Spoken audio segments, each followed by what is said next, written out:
Bonjour à tous, bienvenue dans cette série de 5 vidéos sur la liturgie et plus précisément sur la sacramentalité proposée en partenariat avec Théomouc, le MOOC de la formation chrétienne.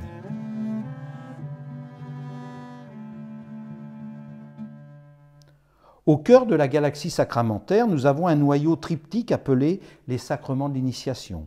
3 sacrements qui sont les 3 volets de l'unique initiation chrétienne. C'est-à-dire 3 sacrements indispensables et indissociables pour faire un chrétien. Ces 3 sacrements sont le baptême, la confirmation et l'Eucharistie. Ces 3 sacrements constituent 2 pôles. Le premier est formé par le binôme baptême et confirmation. Nous devons noter ici que dans le rituel de baptême des adultes, la confirmation est administrée aussitôt après le baptême, comme c'est encore l'usage en Orient. Nous pouvons donc en déduire que la confirmation ne vient pas donner un plus d'Esprit Saint aux baptisés, mais que la confirmation est l'achèvement du baptême dans l'Esprit. Nous pourrions parler de 2 sacrements siamois, tant ils sont indissociables. Le sacrement de baptême nous purifie de nos péchés et nous donne de vivre de la vie même de Dieu en Église, corps du Christ. Le second pôle est formé par le sacrement de l'Eucharistie. Ce sacrement est réservé aux baptisés confirmés. Il nous donne de grandir dans la foi, dans l'espérance et la charité, c'est-à-dire dans les vertus théologales, qualifiées ainsi car il nous dispose à vivre en relation avec la Sainte Trinité, c'est-à-dire dans une relation qui sera toujours appelée à grandir. On ne croit jamais trop, on n'espère jamais trop, on n'aime jamais trop.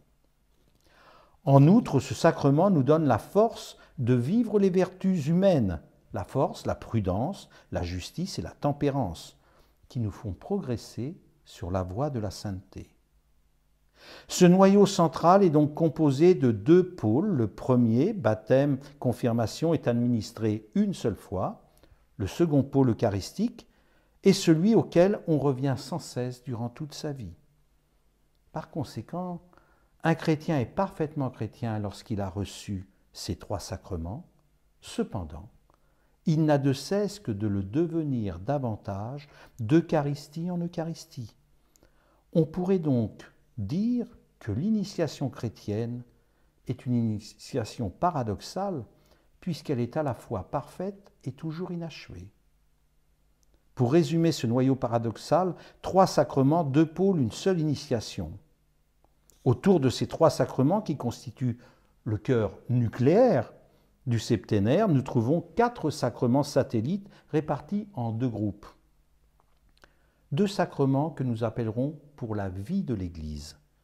Le mariage, ce sacrement, pas comme les autres, pour reprendre l'expression chère à Louis-Marie Chauvet, fut le dernier à intégrer la liste des 7 sacrements, et c'est là encore le Concile de Trente qui le consacrera officiellement en tant que sacrement conférant la grâce.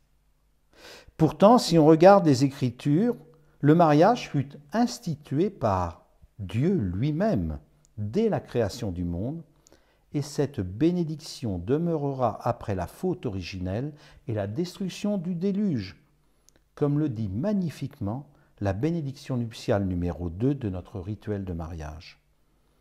L'amour conjugal ayant parmi ses fruits la génération d'enfants, futurs baptisés, qui seront l'Église de demain.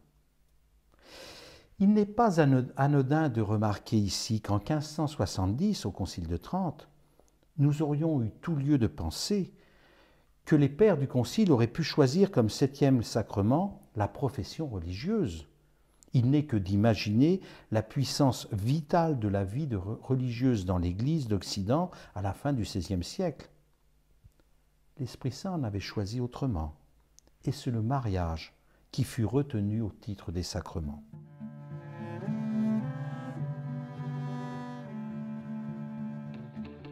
On se retrouve demain pour la suite. Cette formation vous a plu? Découvrez la formation entière sur la liturgie ainsi que bien d'autres formations sur le site de Théomouc en lien en description. vous.